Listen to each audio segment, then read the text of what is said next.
What's going on, everybody, and welcome back to the Hoops Corner. I'm your host, Peter Tran, and on the line, the Iceman no longer in the doghouse, Josh Cohen. How you doing? Doing well. Things are going well, and we got the season coming up in about a month. I think, training camp starts very shortly. Media days around the corner, I think a week away. Preseason's in 2 weeks. Yep. I believe Toronto travels for their cross-Canada tour in a couple of weeks. Once so that'll again, be nice. not coming to Ottawa. Nobody's going to Ottawa. Come on. I mean, they came here, 10 years ago? 15 years ago? I remember going to the game. I can't remember what it was. I think it was in high school.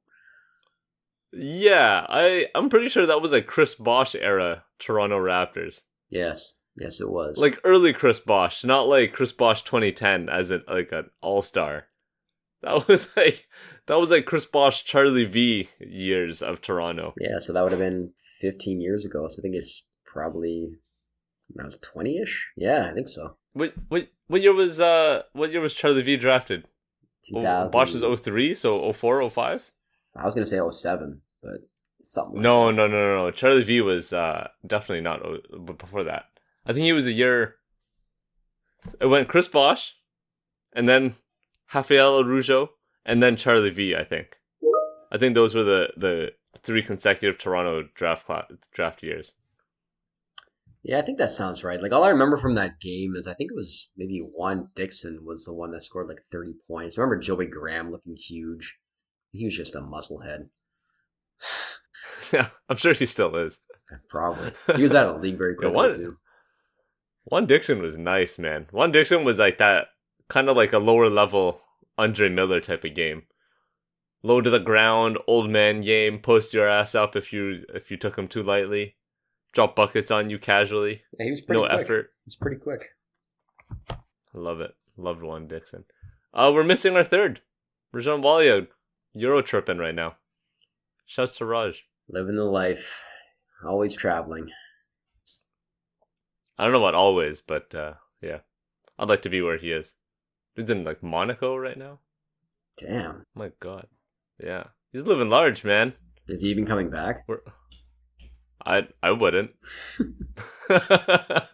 Every time I go on a trip, it's just, do I really want to come back? Probably not.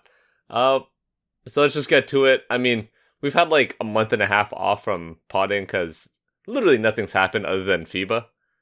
You know, you had Team Canada getting bronze. Hooray, they beat the Team like a C team, B team of Team USA. It doesn't matter what you want to call them. They still beat the US, which is huge, obviously. Congratulations to Germany. Dennis Schroeder, Toronto Raptors starting point guard this upcoming year. Yeah, future Raptors legend. Wow. Maybe this year's MVP. Who knows? Euro Schroeder coming to the NBA? Wow. That would be impressive. Best point Serbia guard without... Imagine Dennis Schroeder actually lived up to his NBA potential. Man. Do you remember who he was compared to coming into the league? No, I have no idea. He was compared to Rajon Rondo. I mean, I can believe that. I can still believe that. He's got the IQ. He's got the defensive knowledge. He's just doesn't have it. He's kind of an asshole in the locker room, kind of like Rondo was, except Rondo was proven. Yeah, and he changed his game a lot along the way, too. He went from potential passing savant to now he's like a scoring point guard who plays good defense, so it's odd. I'm okay with that. It kind of sounds like what Toronto needs. Yeah. After last year's point guard debacle. I wonder if it makes a difference now that he had this great tournament, if he's even going to start for the Raptors now, or if they're still going to go with Barnes at point guard. We'll see. What? That's not even a question. We weren't even planning to talk about the Raptors. What are you talking about? I don't know. Why would you start Barnes at the point? Why? Are you crazy? Over Schroeder? Come on. I mean, if you look at their lineup, putting Schroeder with Anunoby, Barnes, Siakam, Pirtle, there's no shooting in that lineup. And plus, if you want Barnes to become like that guy, I think you sort of have to, just sort of dig your heels in and just let him go. Like in other cases, like Zach LaVine in Minnesota, Jalen Green in the last couple of years having more ball handling responsibilities. I think you just sort of have to let them go because it's going to be a lost year anyway. I'm sure, I guess. I mean, I guess you just have to decide on which direction you want to go as the Raptors, right? I mean, this has sort of been the conversation for the past, what, like 2, 3 years? It's sort of just deciding what you want to do with your team. I think at this point, what they're doing is they're just waiting until superstar A comes available. Because not a lot of people talk about the Raptors when, they bring up this conversation of teams that have their powder dry essentially with, all their draft picks, young players available. And the Raptors are in a good position right now. Like, it's not only them, the Pelicans, the Knicks, like these teams that have a war chest. I mean, OKC, obviously. They have a war chest of items that they can turn that into whoever comes up next, Embiid, Giannis, whoever. Do you think they make a run at Dame? No, I don't think it makes any sense to go for Dame. And plus, they don't really have anybody that Portland would really want. I could sort of see Portland wanting Anunoby, but then you got to pay him like a lot of money as a rebuilding team when you're going to have multiple young players, and then Simon's got $100 million too that are going to be coming up and wanting their contracts in 2 or 3 years. So is Anunoby worth it? Probably, but he's not in the right spot, I guess, to be on a rebuilding team. He's a guy that's a win now player, and you're not going to want to pay him $30+ million a year to be on a rebuilding team. But he was working out with Steph this offseason. What if he becomes a shooter this year? Finally becomes that shooter that Toronto's always needed. I just hope that he learns how to handle the ball, because I think that I saw that he was the worst ball handler in the NBA last year. So, dude, remember last offseason?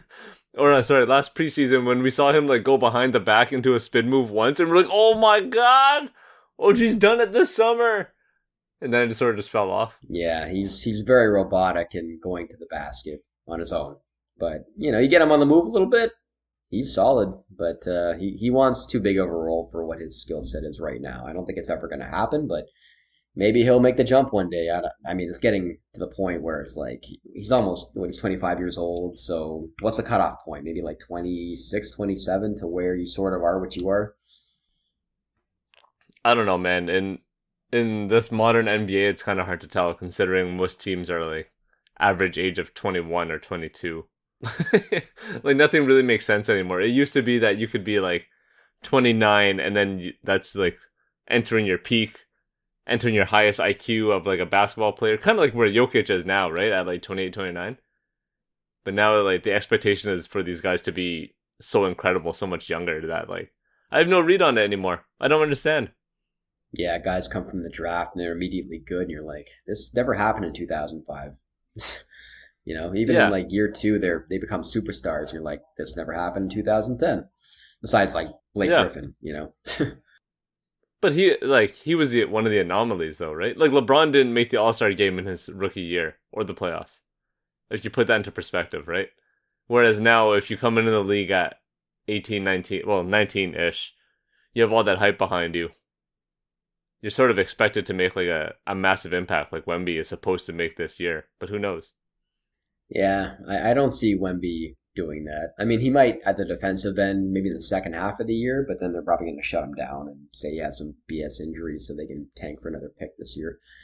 But, I think his offense will catch up with his defense by year 3, 4, maybe.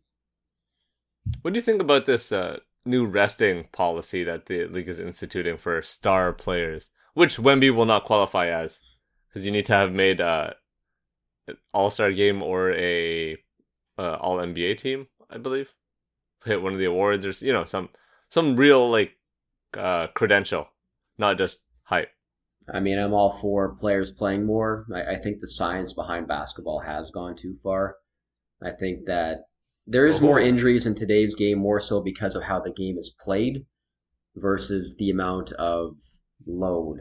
I mean, it correlates too, right? Like the amount of like the guys that are playing today have to close out on pretty much every possession. You're planting really hard in those scenarios. It causes wear and tear and ligaments. Whereas like back in the 2000s or 1990s, you were just standing guarding your guy, and there's a lot of post ups, not a lot of movement.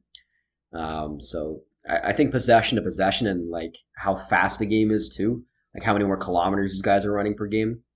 I think that has an effect on obviously guys and their loads and such. But I think ultimately, I think the more that you play, the more in rhythm you are, and the less strain related injuries that you have if your muscles are always going and continuously doing this every second day or so.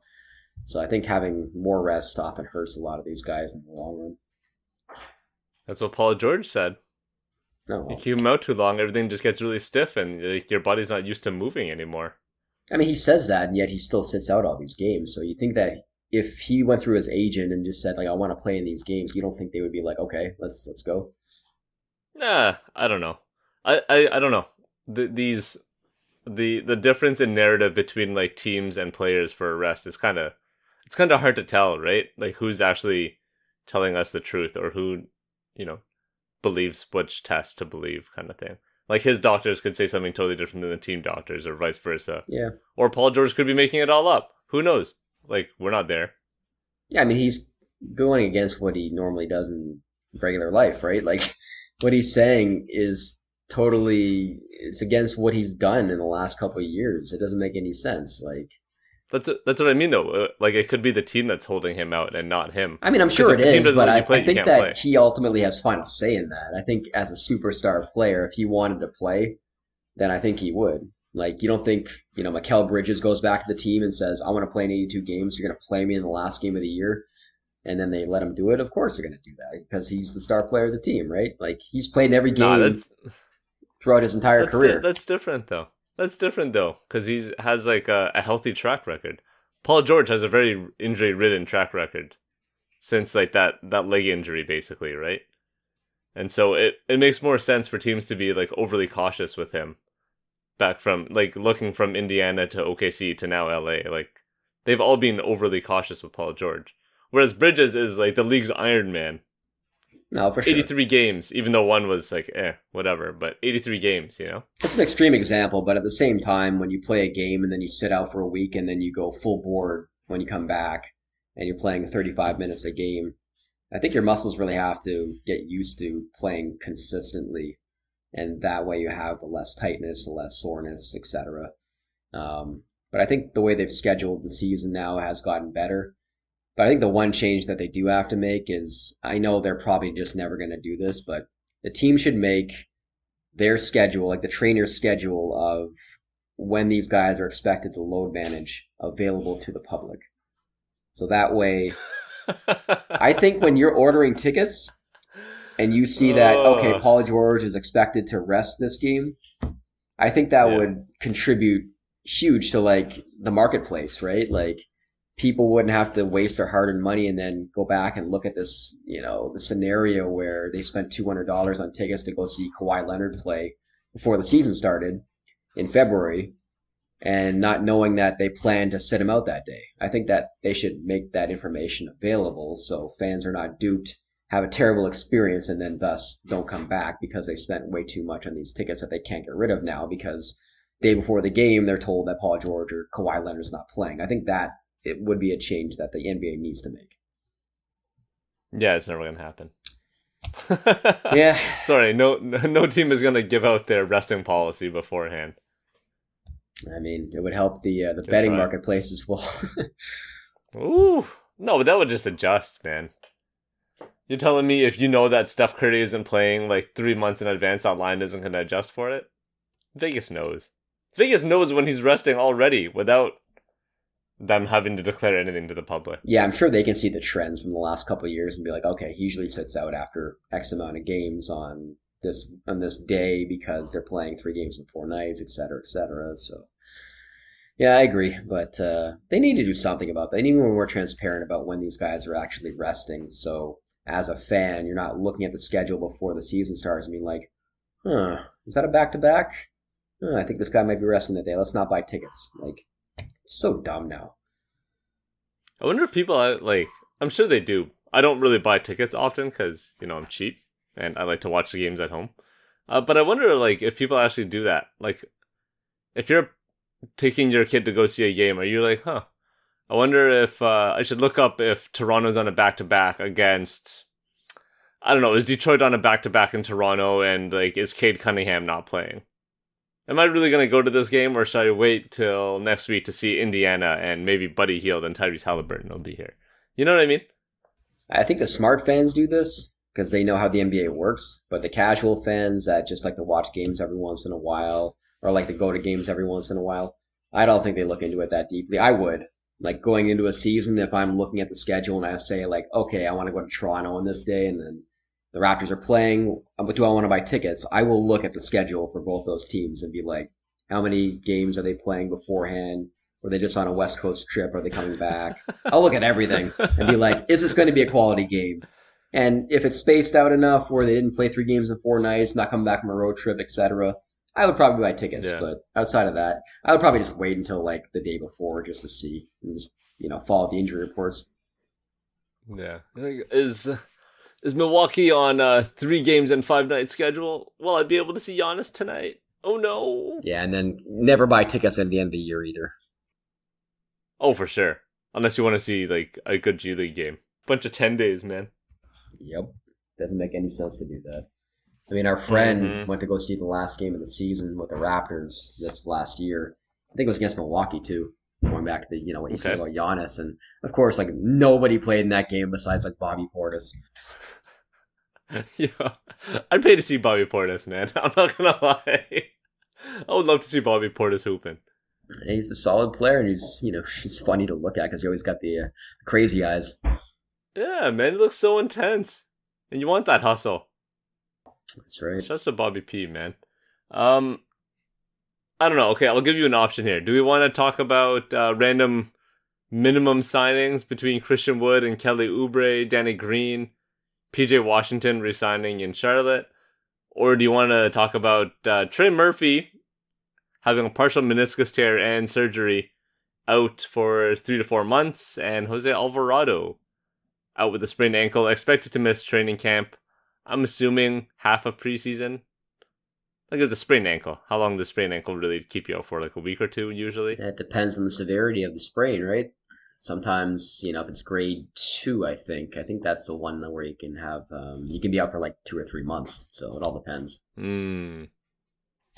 But I mean, in terms of your question, I think that we should talk about the Pelicans because I think they have by far the biggest variance in what they could be this upcoming season. Because if you look at their roster, like they have a really, really good roster. It's just these guys are never able to play together. I think recently, I saw a stat where their top 3 guys, CJ, Brandon Ingram, and Zion, they've only played like something like 100 something minutes together, I think, so far. Or 200 minutes together. Just nothing. And in those minutes, they were killing teams, obviously.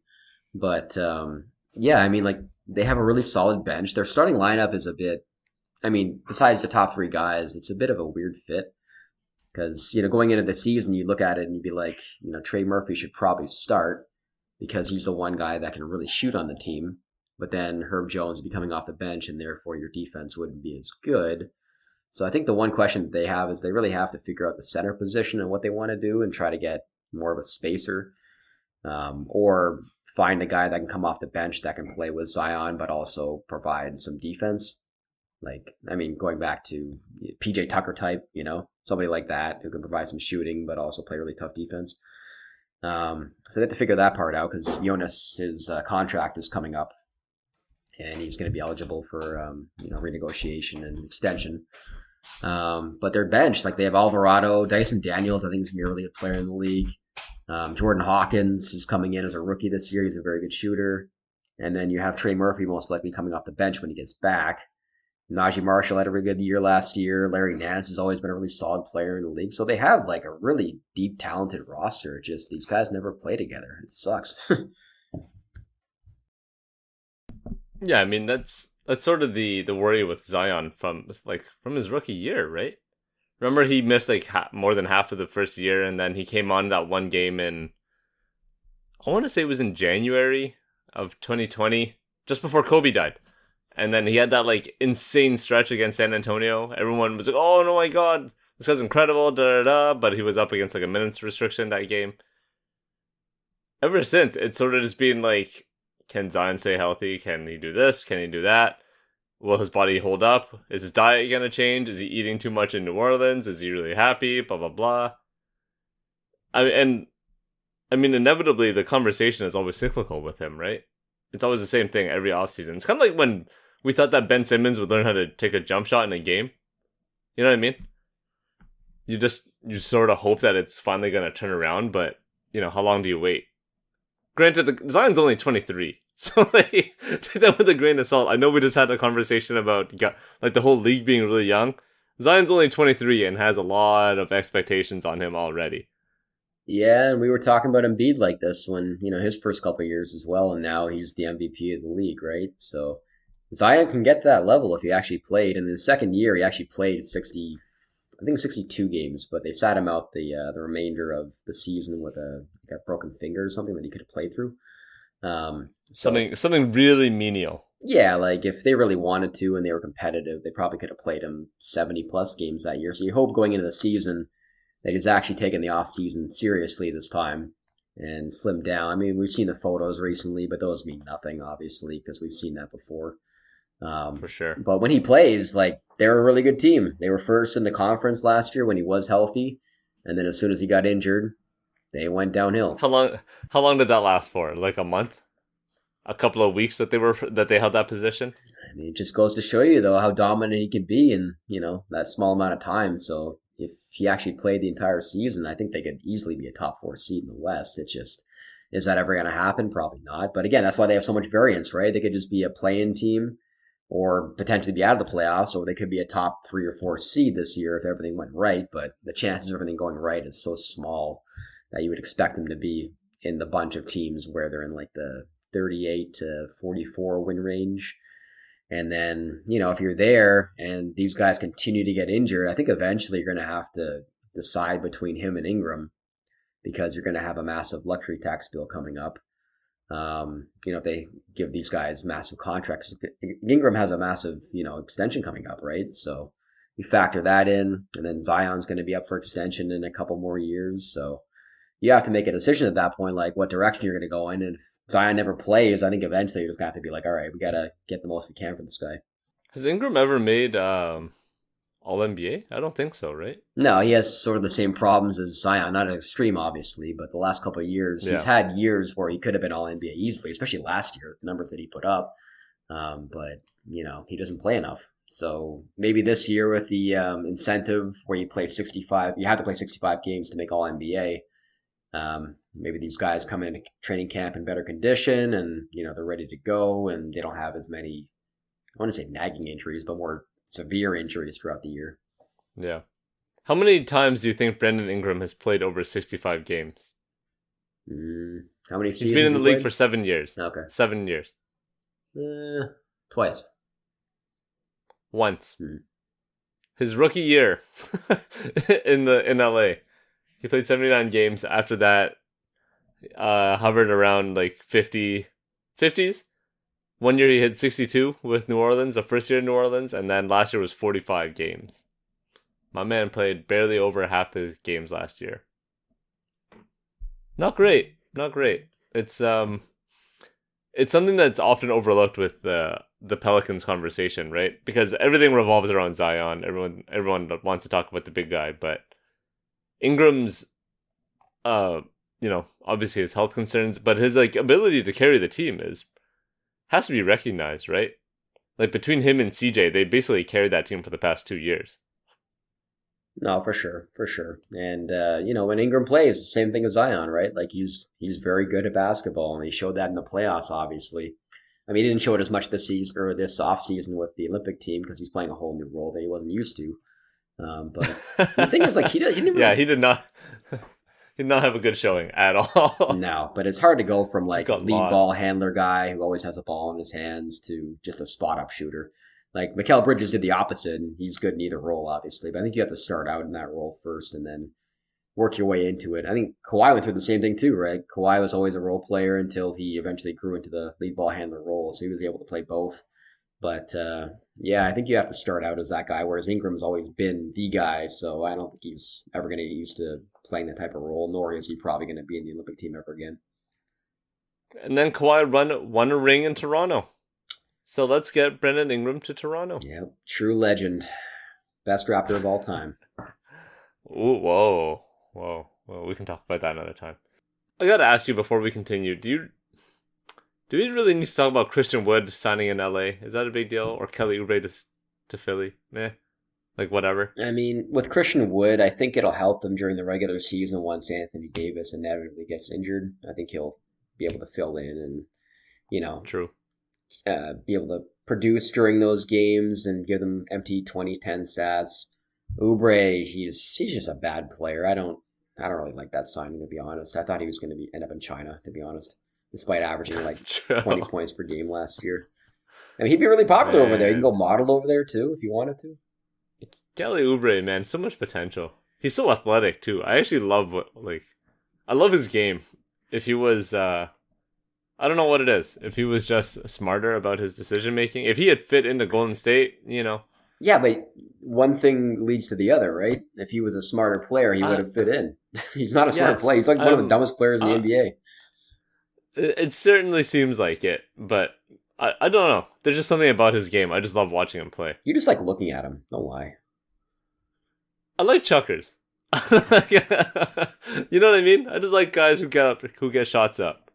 Yeah. But like in a certain fashion. I don't want to see guys just like shooting threes all the time like Trey. I want some athleticism with my chuckers, Yeah, every once in a while he'll surprise you with tomahawk dunks over guys. Exactly, that's what I'm saying. Remember when he and Paul George just went back and forth with each other? I want that. Yeah. I want someone who can step up occasionally. Make it fun. And then he does push-ups afterwards. Yeah. He's known for that. Just put on a show for the people. Mm-hmm. Put on a show, man. Maybe I'll go to a Philly game this year to see if Kelly Oubre is playing. Yeah, it's funny how people are talking about him like replacing Harden. Harden's scoring anyway, and it's like, okay, maybe it's scoring a little bit, but he averages 1 assist a game. No. Speaking of Harden, I was watching one of those like Rico Hines private runs that are just all NBA players, and I saw D'Anthony Melton just tearing up this.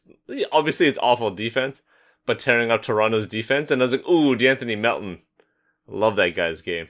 He's solid. He's a very good player. And he's one of those guys that can like fill in any scenario. Underrated.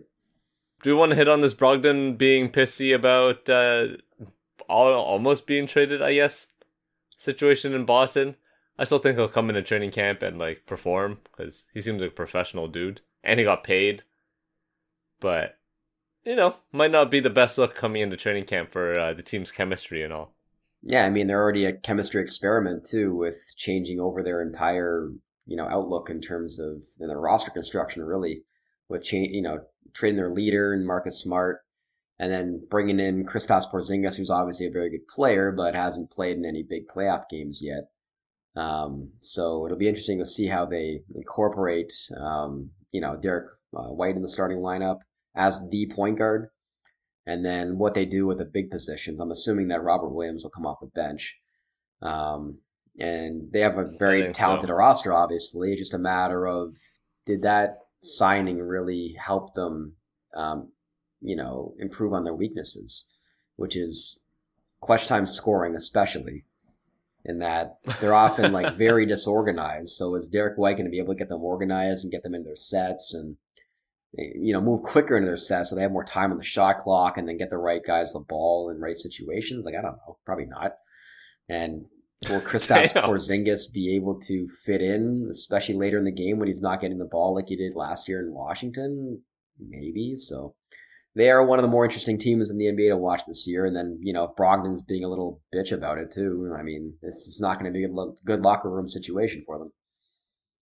No. Are they the favorites to come out of the East?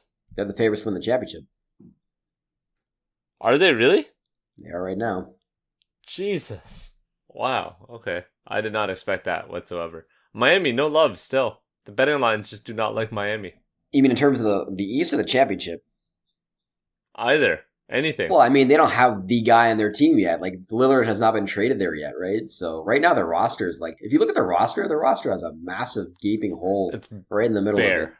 Of it. Very bare. Yeah, I mean, they lost 2 important rotational pieces and never replaced them. So right now, Kyle Lowry, I guess, is their starting point guard, or Tyler Hero, I suppose. It's got to be, yeah, you have Lowry, Hero, Butler, blank, Cody Martin, Caleb, I think. Caleb, Caleb, and Bam. That's your starting and ending five. Yeah, but the fact that With Lowry ended up getting benched halfway through the season and he couldn't play more than 25 minutes a game in the regular season without breaking down, you have nobody. It's not great, right now, right? It's not great, but maybe they'll sign someone like Austin Rivers. Yeah, fill in some time. That'll help. Yo, I love Austin Rivers, man. Another guy, chucker, but excellent at his job. Get Austin Rivers on a team. I agree with that. Get him to Denver. Get him back to Denver, man. He's better than Reggie Jackson. That's for damn sure. He should have got a ring. Instead of Reggie Jackson, yeah. Yeah. even though he was on Minnesota that Denver beat in the first round. I mean, they contributed exactly the same thing in the finals, which is nothing, right? So. Yeah, it's true. DeAndre Jordan did more in the finals. Definitely. The next Bill Russell, DeAndre Jordan. Let's head on over to Stats Corner.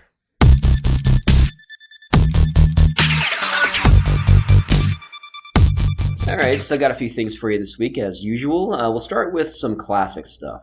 So, can you guess the most all-time points against Michael Jordan? And this is regular season plus playoffs. Which players have the most points against the Chicago Bulls that had Michael Jordan on the team during their 90s and I guess 80s run as well? What the hell? In the regular season and playoffs. Wow. These are all legends, obviously. Let's see how many you get. Reggie? We have 4 that I have here. Reggie? No. Patrick Ewing. Number 1, 1,550 points against MJ. So I'm looking for guys in the East, basically, right? Mostly? 3 in the East, 1 in the West. 1 in the West? But he also played in the hell? East, too. But he mostly played in the West, especially in the 90s. Barkley. There you go. Number 4, Charles Barkley. Okay. So I got 2 more East guys from the 80s and 90s. One's a super athletic wing player who never won a championship. Dominique, number 2. Oh, Dominique. And then MJ. Human highlight reel. The original human highlight reel. Oh, yes. Do you want to give you a hint for the last one? Or you want to guess? Nah, yeah. It's not Shaq or Penny, right? Because that was too late. Good guess, but no. Isaiah? Correct. Isaiah's number 3. Well done. You're on your game Isaiah, today. the OG Isaiah. You were on your game today. I just know my 90s ball, man.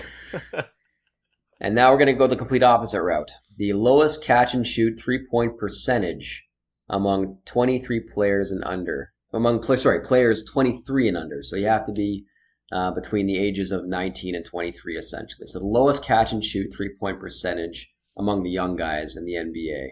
Let's see. We'll give you 3 guesses, and then I'll give you some hints. LaMelo? I don't know. Nope. Of young guys, eh? I actually have no idea. I don't even know where to start with this. All right, so I'll give you the teams then. Indiana big man. Jalen Smith? Jalen Smith is number 1 in a bad way at 27.7%. I would have never thought to guess him. Ever, I would have never thought. He's got a good shooting for him too. It just doesn't go in. Yeah, I guess so. Sure. Now this one you should get. Detroit. Jaden Ivey? Nope. Big man? Nope. Beef stew? Nope. Oh my god. It's not Isaiah Livers. He's actually a good shooter. Not Cade. Probably didn't get enough shots up. Mm-mm. Who else shoots threes on this team? I'm surprised it's taking you this long. Can't think of it. He's a point guard. It's not Cade? I just said Ivy and Cade. Nope. There's one more. Who else is there? There's a French guy on the team. What? Killian Hayes. Oh.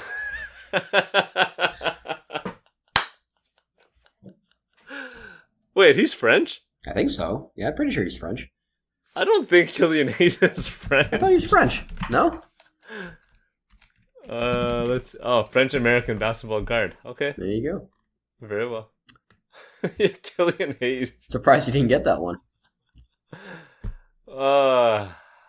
Yeah, I guess so. Yeah. Killian Hayes, brutal. And then you got Houston, young player on Houston who did not shoot well last year from three on catch and shoot. Jalen Green? Nope.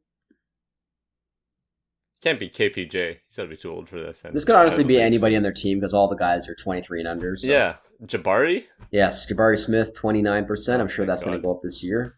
Oh, for sure. Yes. He actually has a real point guard now?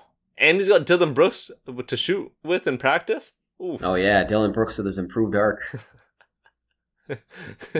He's got Noah now, man. He just needs to know where to stand. Indeed. Toronto, this one you should be able to get pretty easily.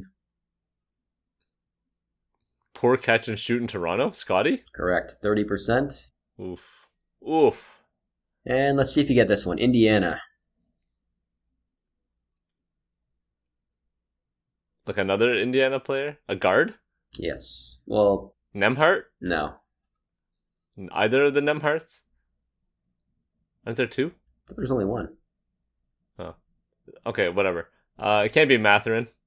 Can't be Healed. Is it Matherin? It is Matherin, yes. No way! Yep, Matherin Wow. also at 30% on 172 attempts.